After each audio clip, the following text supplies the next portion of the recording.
ஜீவன் தந்தாரே, இயேசு எனக்கு ஜீவன் தந்தாரே,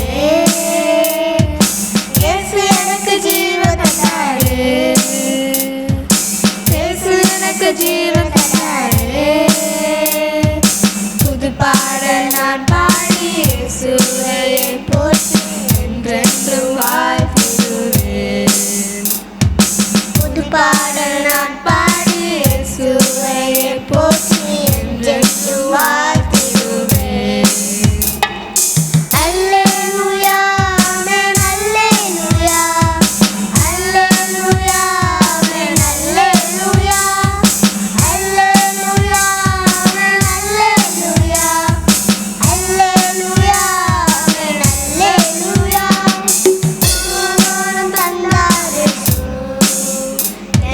சமாதானம் தந்தார் இயேசு, சமாதானம் தந்தார் இயேசு, எனக்கு சமாதானம் தந்தார் இயேசு.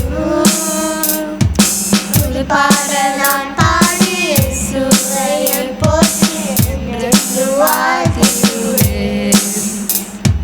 புது பாடல் நான் பாடி இயேசுவை போற்றி என்றென்றும் வாழ்த்திடுவேன். அல்லேலூயா, ஆமென், அல்லேலூயா, அல்லேலூயா, ஆமென், அல்லேலூயா, அல்லேலூயா, ஆமென், அல்லேலூயா, அல்லேலூயா, ஆமென், அல்லேலூயா. வல்லமை தந்தார் இயேசு, எனக்கு வல்லமை தந்தார் இயேசு, வல்லமை தந்தார் இயேசு, எனக்கு வல்லமை தந்தார் இயேசு. புது பாடல் நான் பாடி இயேசுவை போற்றி என்றென்றும் வாழ்த்திடுவேன். புது பாடல் நான் பாடி இயேசுவை போற்றி என்றென்றும் வாழ்த்திடுவேன். அல்லேலூயா, ஆமென், அல்லேலூயா, அல்லேலூயா, ஆமென், அல்லேலூயா, அல்லேலூயா, ஆமென், அல்லேலூயா, அல்லேலூயா, ஆமென், அல்லேலூயா. விடுதலை தந்தார் இயேசு, எனக்கு விடுதலை தந்தார் இயேசு, விடுதலை தந்தார் இயேசு, எனக்கு விடுதலை தந்தார் இயேசு. புது பாடல் நான் பாடி இயேசுவை போற்றி என்றென்றும் வாழ்த்திடுவேன்.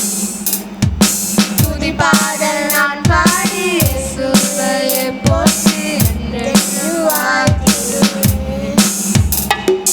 அல்லேலூயா, அல்லேலூயா, அல்லேலூயா, ஆமென், அல்லேலூயா, அல்லேலூயா, ஆமென், அல்லேலூயா, அல்லேலூயா, ஆமென், அல்லேலூயா.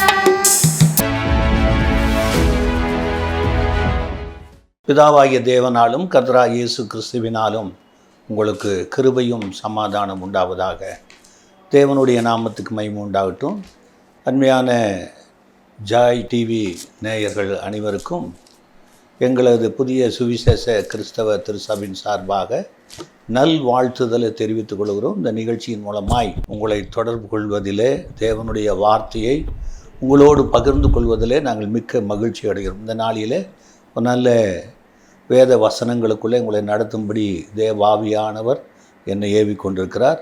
இரட்சகன் என்கிற ஒரு தலைப்பில் இந்த நாளில் உங்கள் மத்தியில் இந்த செய்தியை பகிர்ந்து கொள்ள விரும்புகிறேன். தேவனுடைய அளவற்ற கிருபையினாலே இந்த கடைசி காலத்தில் சத்தியத்தை அறிவீர்கள், சத்தியம் உங்களை விடுதலையாக்கும் என்று சொல்லியிருக்கிறார். இன்றைக்கி அநேகர் சத்தியத்தை அறியாதபடி, அறிந்து கொண்டும் புரிந்து கொள்ள முடியாதபடிக்கு ஓடிக்கொண்டிருக்கிற காலங்களிலே சத்தியத்தை நன்றாக அறிந்து விசுவாசித்து அதில் நடக்கும்படியாக அநேக திருச்சபைகளிலே இன்றைக்கு போதிக்கப்படுகிறது. இந்த நாளிலும் கூட அருமையான வேத வாக்கியத்தின் மூலமாய் ஒரு நல்ல ஒரு செய்தி உங்களோடு பகிர்ந்து கொள்கிறேன்.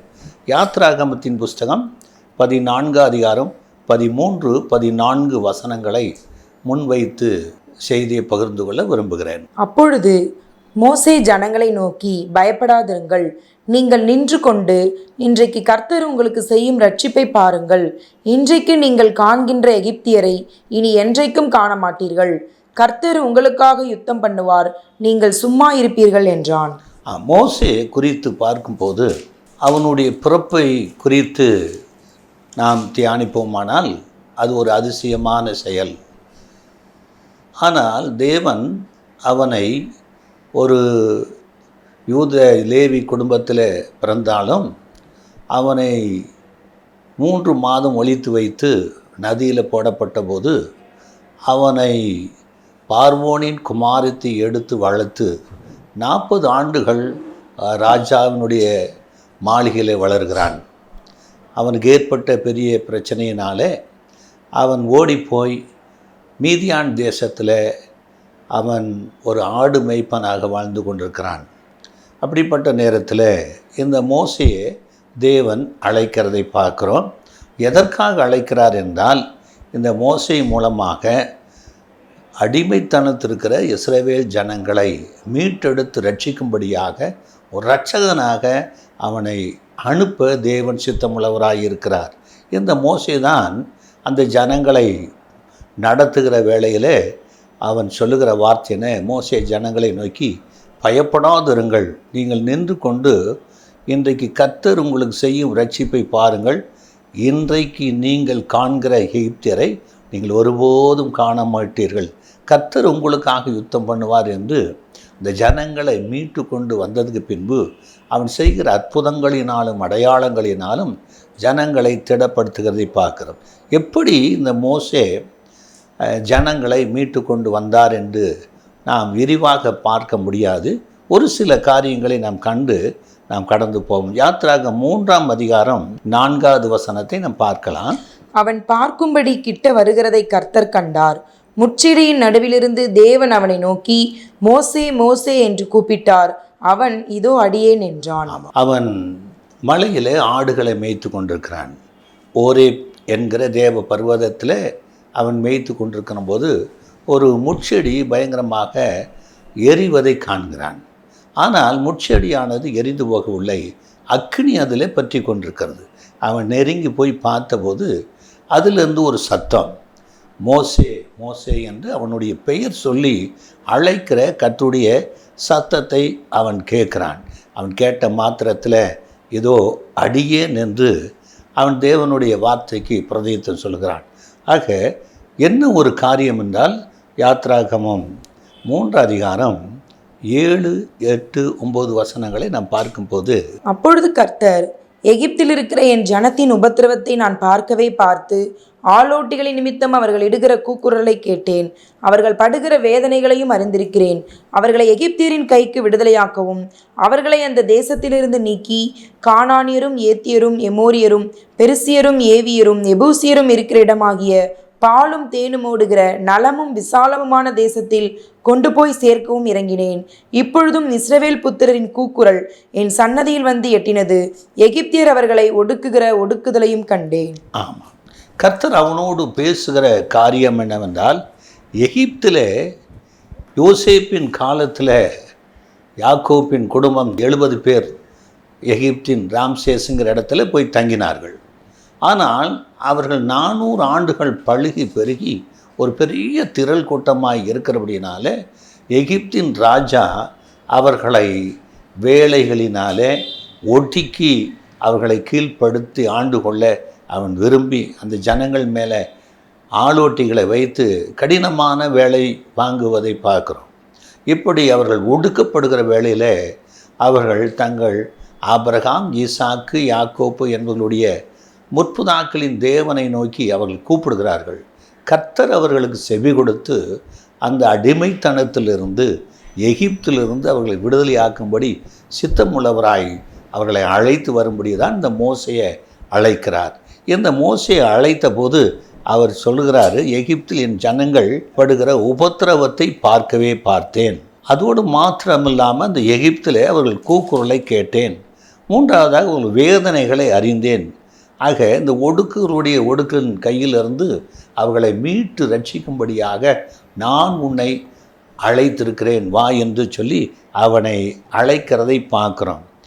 யாத்திராகமம் 1 11-12 அப்படியே அவர்களை சுமை சுமக்கிற வேலையினாலே ஒடுக்கும்படிக்கு அவர்கள் மேல் விசாரணைக்காரரை வைத்தார்கள். அப்பொழுது அவர்கள் பார்வோனுக்காக பித்தோம், ராமசேஸ் என்னும் பண்டசாலை பட்டணங்களை கட்டினார்கள். ஆனாலும் அவர்களை எவ்வளவு ஒடுக்கினார்களோ அவ்வளவாய் அவர்கள் பலுகி பெருகினார்கள். ஆகையால் அவர்கள் இஸ்ரவேல் புத்திரரை குறித்து எரிச்சல் அடைந்தார்கள். எவ்வளவாய் ஒடுக்கினார்களோ அவ்வளவாய் அவர்கள் பலுகி பெருகினார்கள். இதை குறித்து எகிப்தின் ராஜாவும் அந்த ஜனங்களும் எரிச்சல் அடைந்தார்கள் என்று நாம் பார்க்கிறோம். இவர்களை அழிக்கும்படி அவர்கள் சித்தமுள்ளவராக இல்லாமல் அவர்களை ஒடுக்கி வேலை வாங்கி அவர்களை கீழ்ப்படுத்தும்படியாகத்தான் அந்த ராஜாவும் அவனுடைய ஜனங்களும் அவர்களை துன்பப்படுத்தி கொண்டிருக்கிறார்கள். இப்படிப்பட்ட நேரத்தில் அவருடைய கூப்பிடுதலை கேட்ட கர்த்தர் அவர்களை அழைத்து கொண்டு வரும்படியாக மோசே அனுப்புகிறார். யாத்ரா 3:10. நீ இஸ்ரவேல் புத்திரராகிய என் ஜனத்தை எகிப்திலிருந்து அழைத்து வரும்படி உன்னை பார்வோனிடத்திற்கு அனுப்புவேன் வா என்றார். ஆமாம், இப்படிப்பட்ட ஒடுக்குதலை கண்டு, உபத்திரவத்தை கண்டு, கூக்குரலை கேட்டு, வேதனைகளை அறிந்து இந்த ஜனங்களுக்கு ஒரு ரட்சிப்பை கொடுக்கும்படியாக இறங்கி இருக்கிற கர்த்தர் அந்த இரட்சகனாக மோசையை அழைக்கிறதை பார்க்குறோம்.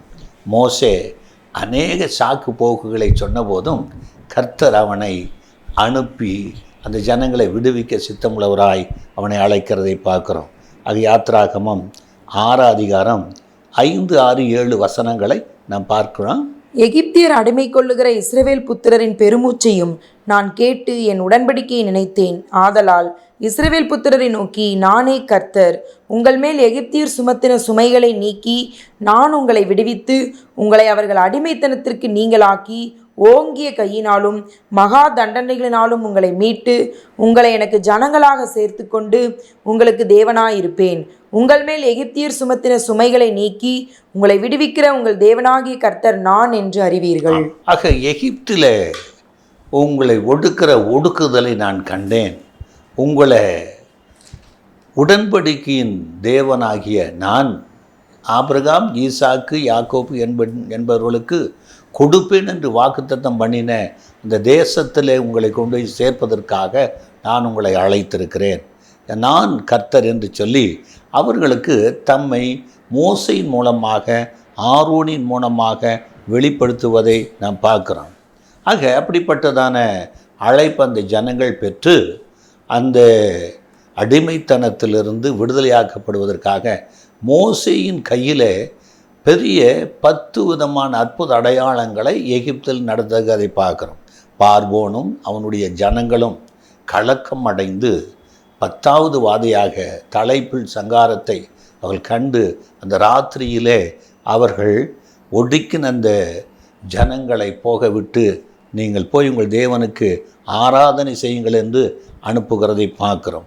ஆக யாத்ராகமம் 6 27 வாசிக்கலாம். இஸ்ரவேல் புத்திரரை எகிப்திலிருந்து நடத்தி கொண்டு போவதற்கு எகிப்தின் ராஜாவாகிய பார்வோனோடே பேசின மோசேயும் ஆரோனும் இவர்களே. 7 கர்த்தர் மோசேயை நோக்கி, பார், உன்னை நான் பார்வோனுக்கு தேவனாக்கினேன், உன் சகோதரனாகிய ஆரோன் உன் தீர்க்கதரிசியாயிருப்பான். ஆக இந்த மோசேயும் ஆரோனையும் தீர்க்கதரிசியாக அந்த பார்வோனிடத்தில் பேசும்படி, அற்புதங்களை செய்யும்படி, அதிசயங்களை செய்யும்படி கர்த்தர் அவர்களை அனுப்பி பலத்த கரத்தினாலே அவர்களை விடுதலை ஆக்கி அவர்கள் கொண்டு வருவதை பார்க்குறோம். உபாகமம் 26 6-9 நாம் பார்க்கலாம். எகிப்தியர் எங்களை ஒடுக்கி எங்களை சிறுமைப்படுத்தி எங்கள் மேல் கடினமான வேலையை சுமத்தின பொழுது எங்கள் பிதாக்களின் தேவனாகிய கர்த்தரை நோக்கி கூப்பிட்டோம்.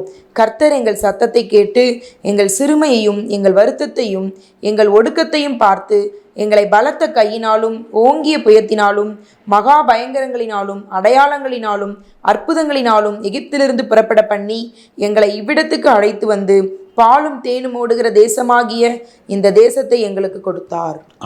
ஆக தேவன் எகிப்தில் ஒடுக்கின அந்த சத்தத்தை கேட்டு அவர்களை விடுவித்து தேவன் ஆபிரகாம், ஈசாக்கு, யாக்கோப்பு என்பவர்கள் கொடுத்த வாக்குத்தத்தத்தின் தேசத்துக்கு கொண்டு வந்தார் என்று அவர்கள் தேவனை மகிமைப்படுத்துறதை பார்க்கிறோம். ஆக யாத்ராகமும் 12 அதிகாரம் 40வது வசனத்து 41வது வசனங்களை பார்க்கலாம். இஸ்ரவேல் புத்திரர் எகிப்திலே குடியிருந்த காலம் 430 வருஷம். 430 வருஷம் முடிந்த அன்றைய தினமே கர்த்தருடைய சேனைகள் எல்லாம் எகிப்து தேசத்திலிருந்து புறப்பட்டது. ஆக எகிப்திலே அவர்கள் இருந்த காலம் 430 வருஷம். 430 வருஷம் முடிந்த அன்றைய தினத்திலே எகிப்திலிருந்து அணி அணியாய் அந்த ஜனங்கள் புறப்பட்டு வாக்குத்தத்தத்தின் தேசத்துக்கு வந்தார்கள் என்று வேதம் சொல்லுகிறது.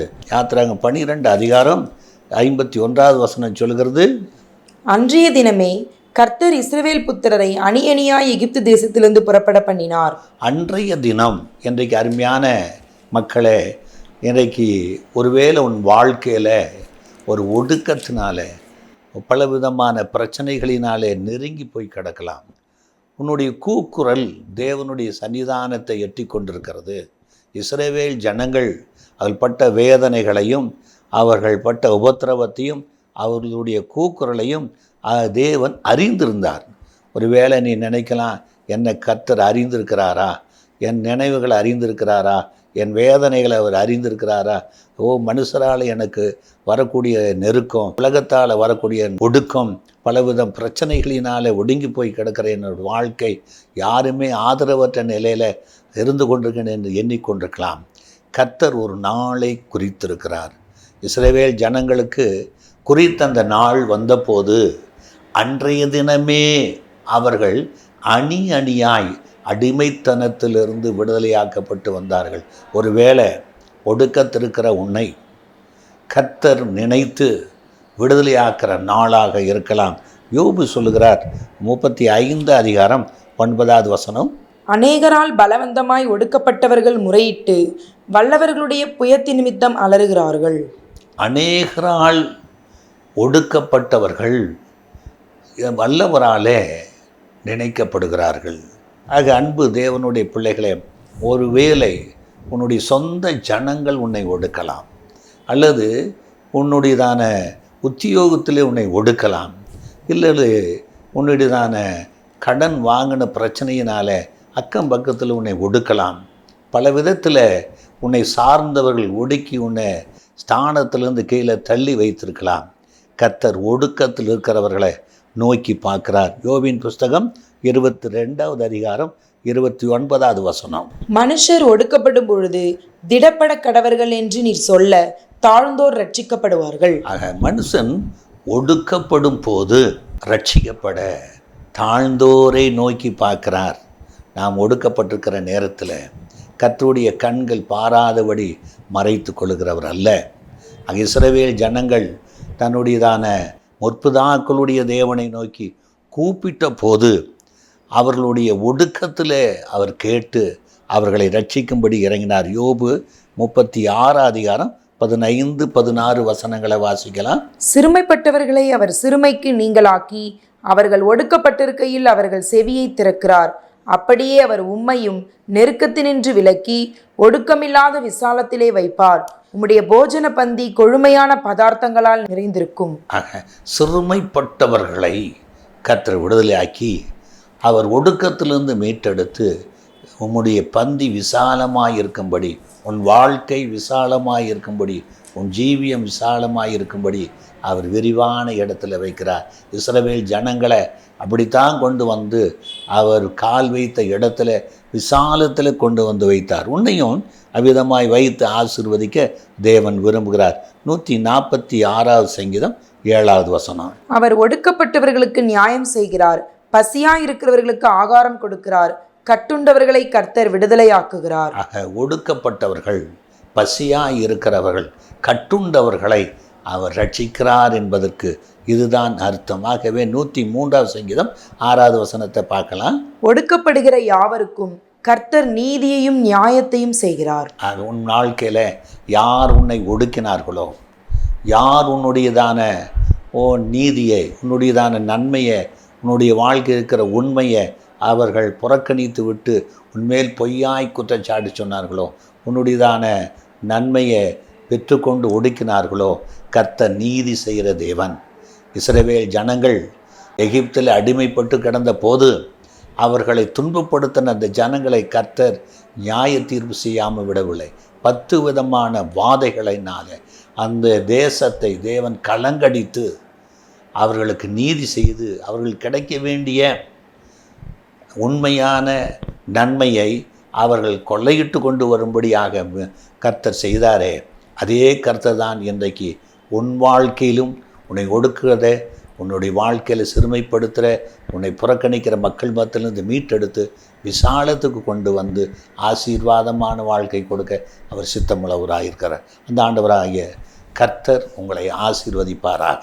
எங்கள் அன்புமிக்க ஆண்டவரே, எகிப்தின் அடிமைத்தனத்தில் 430 வருஷம் ஒடுங்கி போய் கடந்த இஸ்ரவேல் ஜனங்கள் உம்மை நோக்கி கூப்பிட்டார்கள். ஆண்டவரே, அவருடைய கூப்பிடுதலை, அவருடைய கூக்குரலை, அவருடைய ஒடுக்கத்தை, அவருடைய வேதனையை அறிந்து ஆண்டவரே, மோசேயும் ஆரோனே ஆகிய இரட்சகர்களை நீர் அவர்களுக்காக அனுப்பி இந்த அடிமைத்தனத்திலிருந்து மீட்டெடுத்து விசாலத்துக்கு கொண்டு வந்து அவர்களை ஆசீர்வதித்த தேவன் இன்றைக்கு இதே நிலையில் ஒடுக்கப்பட்டு போய் சிறுமைப்பட்டு போய் எல்லாவற்றையும் இழந்து போன நிலையில் நெருக்கப்பட்டு கிடக்கிற ஆண்டவரை புறக்கணிக்கப்பட்டு கிடக்கிற மக்களுக்கு ஆண்டவரே நீர் சொல்லுகிற வார்த்தை, நானே தேவன், பயப்படாதிருங்கள், இன்றைக்கு காண்கிற எகிப்தியரை ஒருபோதும் காண மாட்டீர்கள் என்று சொல்லி ரட்சிப்பை கொடுக்கிற கர்த்தர் எங்கள் மத்தியில் ஜீவனுள்ளவராய் இருக்கிறேன்.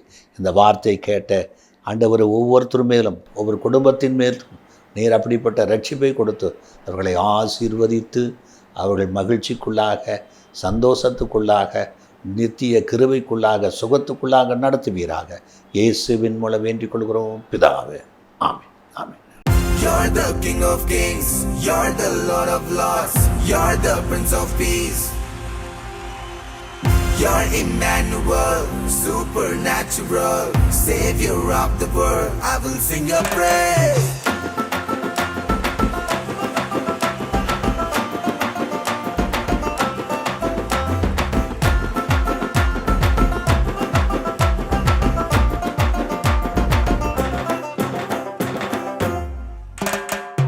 ஒரு வார்த்தை சொல்லும் கர்த்தாவே, எங்கள் வாழ்க்கையெல்லாம் செழிப்பாகுமே.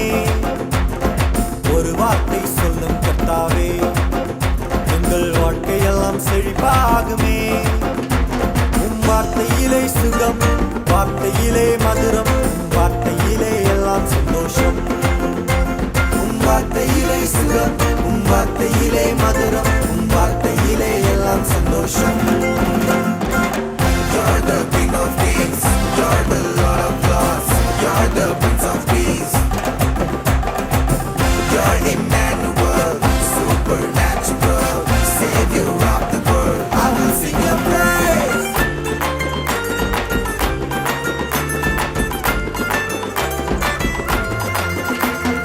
மாறாவின் கண்ணீரெல்லாம் மதுரமாக மாறிப் போகும். மாறாவின் கண்ணீரெல்லாம் மதுரமாக மாறிப் போகும். கண்ணீர் மாறிடும், துக்கம் மாறிடும், கண்ணீர் மாறிடும், துக்கம் மாறிடும். ஒரு வார்த்தை சொன்னால் போதும், நீ ஒரு வார்த்தை சொன்னால் போதும். ஒரு வார்த்தை சொல்லும் கர்த்தாவே, எங்கள் வாழ்க்கையெல்லாம் செழிப்பாகுமே. ஒரு வார்த்தை சொல்லும் கர்த்தாவே, எங்கள் வாழ்க்கையெல்லாம் செழிப்பாகுமே. உம் வார்த்தையிலே சுகம், வார்த்தையிலே மதுரம், வார்த்தையிலே எல்லாம் சந்தோஷம். உம் வார்த்தையிலே சுகம், உம் வார்த்தையிலே மதுரம், உம் வார்த்தையிலே எல்லாம் சந்தோஷம்.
எங்கள் சபையின் ஞாயிறு ஆராதனை நேரங்கள்: ஆங்கில ஆராதனை காலை 7 மணி முதல் 8:30 மணி வரை, தமிழ் ஆராதனை காலை 8:30 மணி, தெலுங்கு மற்றும் தமிழ் ஆராதனைகள் மாலை 7:30 முதல் 9 மணி வரையிலும் நடைபெறுகிறது. இவ் ஆராதனைகளில் பங்கு பெற்று இறையாசியை பெற்று மகிழுங்கள். மேலும் ஒவ்வொரு வெள்ளிக்கிழமை தோறும் பகல் 11 மணிக்கு உபவாச ஜெபமும் நடைபெறுகிறது என்பதை தெரிவித்துக் கொள்கிறோம். Reverend J. ஜோதிப்பிரகாசம், புதிய சுவிசேஷ கிறிஸ்தவ திருச்சபை, ராஜீவ் காந்தி சாலை, OMR, புனித தோமா தெரு, எகாட்டூர், சென்னை 130.